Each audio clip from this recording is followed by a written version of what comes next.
And we do begin with that breaking news, stunning millions of fans around the world.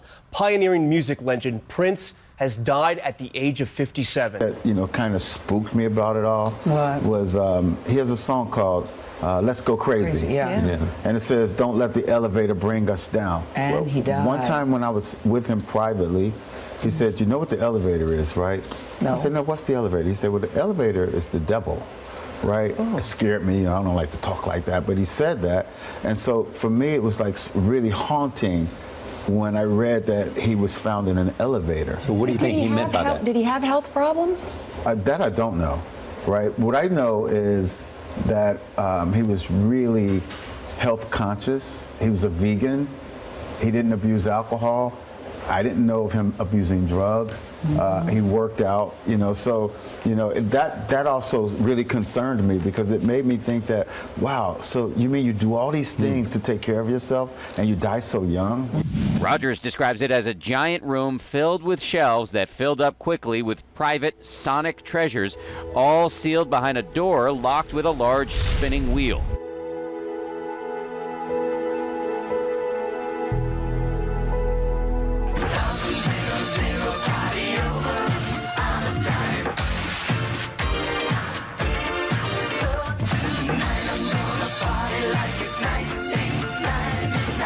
The mid-'80s saw him explode into pop consciousness with such massive hits as 1999 and Little Red Corvette.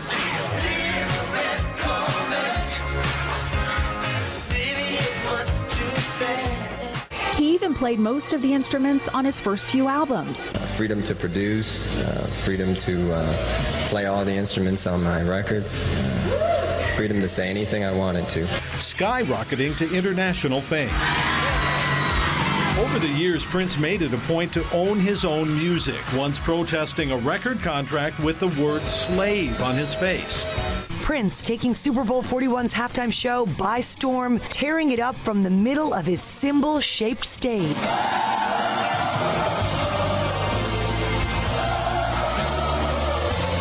A massive storm, adding to the drama, the first time it had ever rained during the Super Bowl. As fans gathered to pay their respects to Prince, something special happened. A giant rainbow stretched across the sky directly over the late singer's Paisley Park compound in Minnesota. The rainbow formed just hours after Prince was pronounced dead. It had been raining at Paisley Park in the hours prior, but as mourners came to bring flowers and mementos, the clouds parted and a rainbow shined bright over the estate. Now, if you remember, in March, a rainbow appeared over Nancy Reagan's home that she shared with Ronald shortly after her death. So, coincidence? We'll let you decide.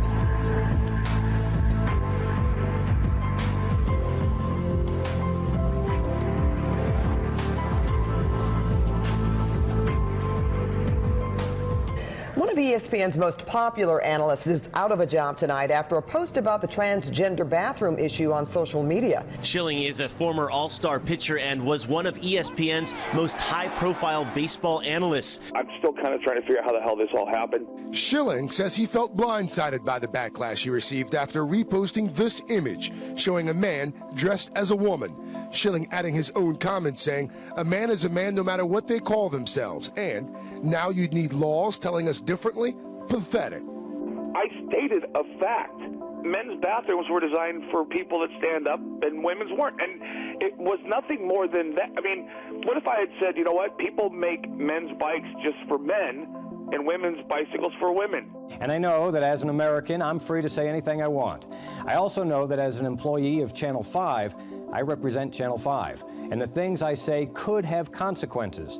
So while Curt Schilling is free to express his opinions, there should be consequences if he expresses bigoted opinions. Schilling's son also came to his dad's defense, saying on Facebook, if he were a bigot, he would not have allowed my trans friends to stay over. He's respected pronouns and name changes. And in this business, that's usually enough to get you fired. I know, by the way, he's not that good at his job. But there's been no response from ESPN. Nothing from ESPN reaction just to yet. this yet. Right? But response from Schilling on his blog. He defended. Saying that this is my opinion. Transgender rights led to this fight Tuesday outside Santee High School. Protesters skirmished over a new gender-neutral bathroom policy at the school. Across the country, state legislatures have passed bills restricting the rights of transgender individuals. And there's some irony to this situation because just a few years ago, Schilling's daughter was accepted to a softball team on a college team, and she was told by many people online some very filthy material that was posted against her. And Schilling spoke out saying women needed to speak up for themselves. And of course, now he's facing this situation. It's a new day today. People look differently, people act differently. We're much more of an accepting culture, and this is now at the forefront of rights in America. Target is taking a stand on the transgender bathroom controversy playing out across the nation. Target said Tuesday that transgender customers can use restrooms corresponding with their gender identity. Each person can now use restrooms that align with their personal gender identity. I know that it's like a trend to be more like welcoming or open-minded towards that kind of issue. As a woman shopping at Target, do you mind a man coming in as a transgender woman into the restroom? No, not at all. It's an ever-changing society, so business is business. I think that they're doing what they need to do to make things evolve in regards to business. And as shoppers, we probably would need to comply with that.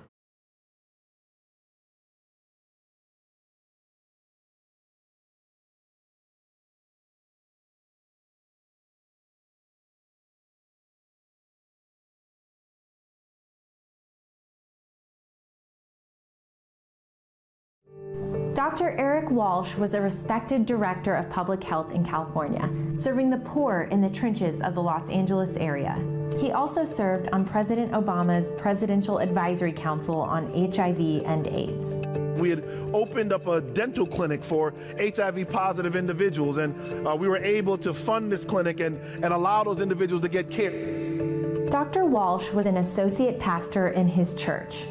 His desire to serve the sick is based on his religious faith. My mother was a single mother, and what got us through, what kept us out of trouble, what led us down a path to education where I now have 2 doctoral degrees, was the fact that I came from a denomination that holds education in high regard, and medicine and medical missionary work in high regard. And all those things were part of what protected me growing up. So I've held on to those beliefs.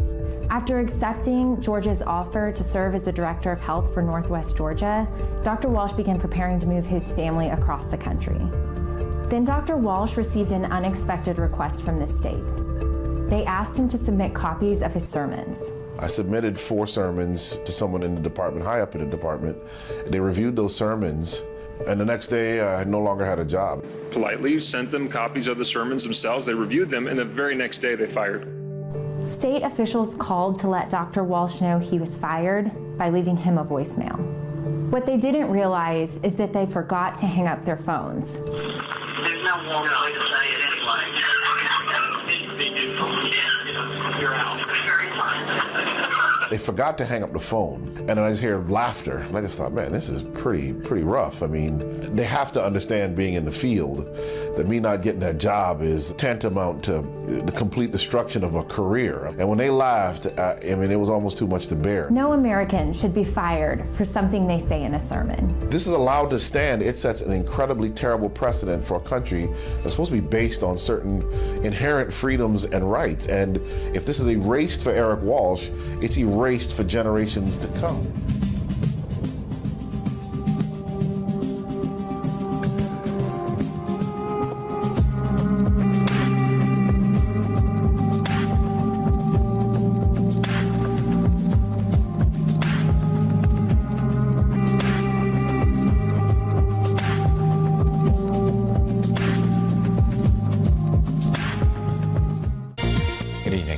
Primary school pupils as young as 4 are being asked to choose the gender they most identify with before starting school. In a letter from Brighton and Hove City Council that's been sent to parents, they're asking them to support your child to choose the gender they most identify with. Well, the move has been criticised by some parents who say that such young children don't have a sophisticated understanding of gender issues and it could be potentially harmful. But the council defended its actions as a response to the requests of families. I would say that 4 is far too young to be asking that question, and it complicates the scenario that doesn't need to be complicated. I just thought it was a bit odd. Didn't think it was a question that needed to be asked so early in life. I'm afraid this is symptomatic of what's going on across the country. Gender issues, gender identity, sexual issues are being foisted onto 4 and 5-year-olds. For heaven's sake, let's give these children a childhood. We can deal with these problems later in life. Basically, I identify as non-binary, which means that I don't fully identify as 100% male or 100% female.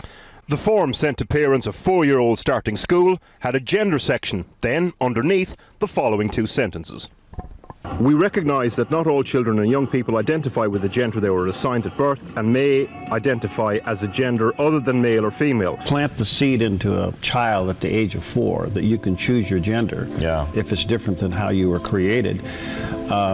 And then you get to the college level where what you see there is the propagandizing of these students to the point where, well, whatever you want it to be. Where does this ultimately lead? Where is this ultimately going to go? Where are their fluid standards of evaluation? I mean, clearly it's not based on any moral standpoint or any evidential standpoint. It's their opinion about it. And whereas another says, well, I don't have the right to really say that there are any standards for anything that goes on in life. Now, that is the world that we are up against. I think this, whereas we think we're talking on a common level of uniformity to say, you know, there is right, there is wrong. Hold on a second. You can't even assume that anymore, because what is right and wrong?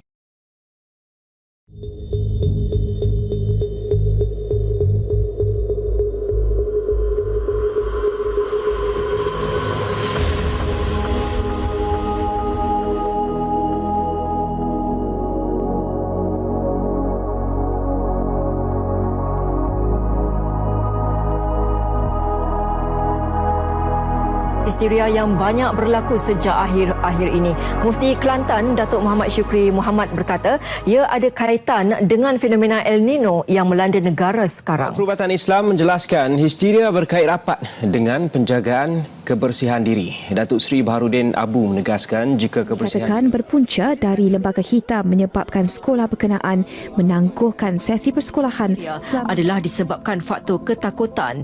Ini kerana budaya takut terhadap hantu dipupuk sejak kecil oleh ibu bapa menakut-nakutkan mereka dengan kehadiran makhluk halus.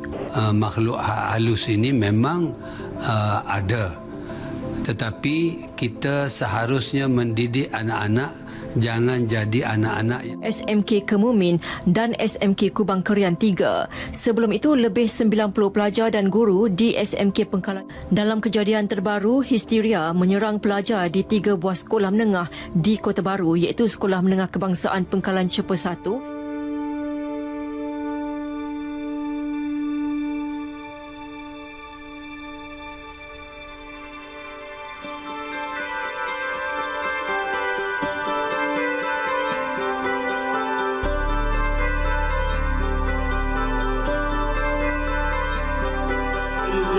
great pleasure, therefore, that I hereby unveil the oldest new structure in the history of this city.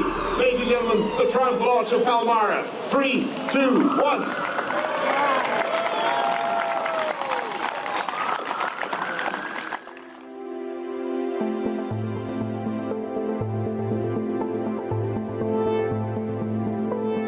171 countries officially signed the new United Nations Climate Change Agreement today. It's the first of its kind. Critics claim the administration is bypassing Congress by calling it an agreement rather than a treaty, which would require congressional approval. An upheaval, a massive change is required right now, one that leads to a new collective consciousness, a new collective evolution of the human race, inspired and enabled by a sense of urgency from all of you. You are the last best hope of Earth.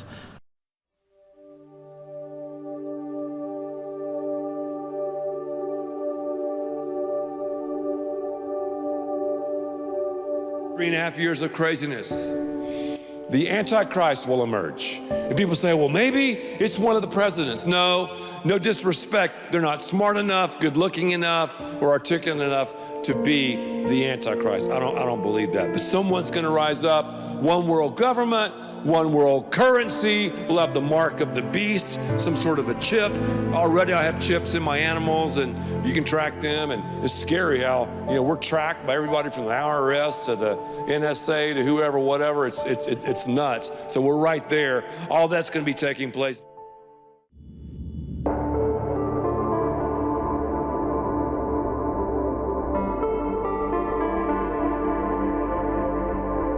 We begin with that breaking news from Ohio. 8 people shot execution style at 4 different locations in a rural part of the state.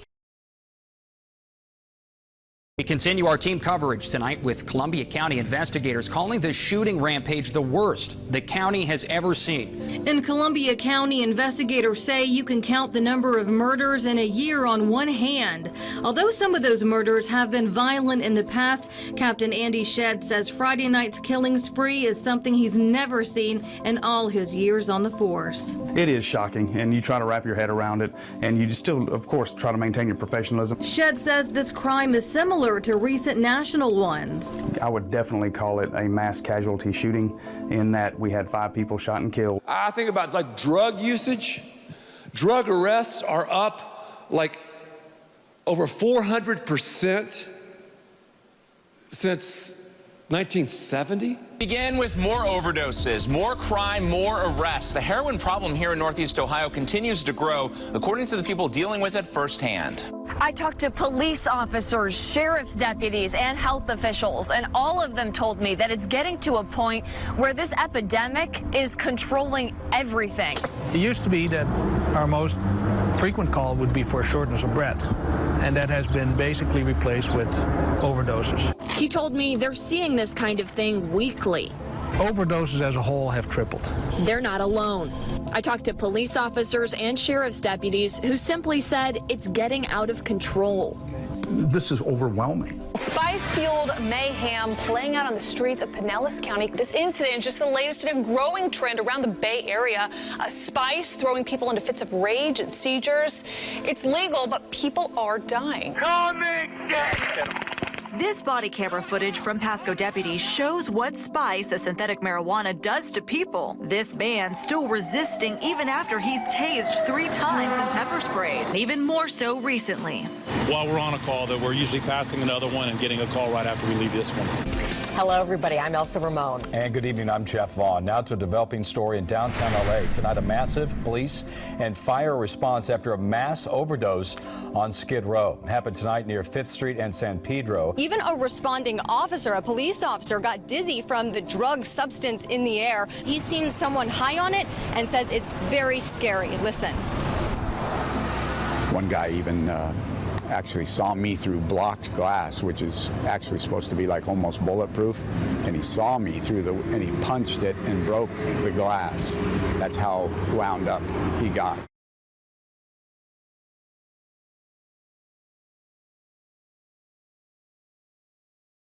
Being able to talk about your faith in public schools, for teachers, it's in the classroom, it's usually very difficult. And that's why some students in Mingo County have taken it upon themselves to spread their faith. Videos of students preaching in the halls of schools have gone viral over the last few weeks in West Virginia.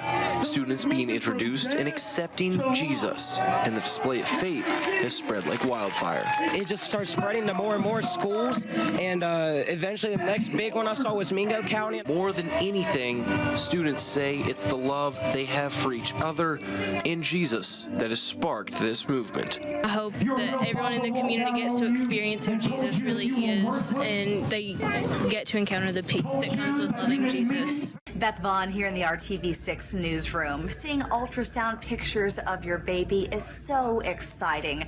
I remember poring over those pictures time and time again, trying to memorize every feature of my baby. Now, mothers know that excitement, and one mom is now sharing all of that with the World Wide Web. And it's because of what she found inside the picture. She says if you look very closely, you'll see a picture of Jesus on the cross. Take a look here. Allie Meyer of Evansville, Indiana, shared these pictures with WYIE, and they've spread very quickly online. She told that TV station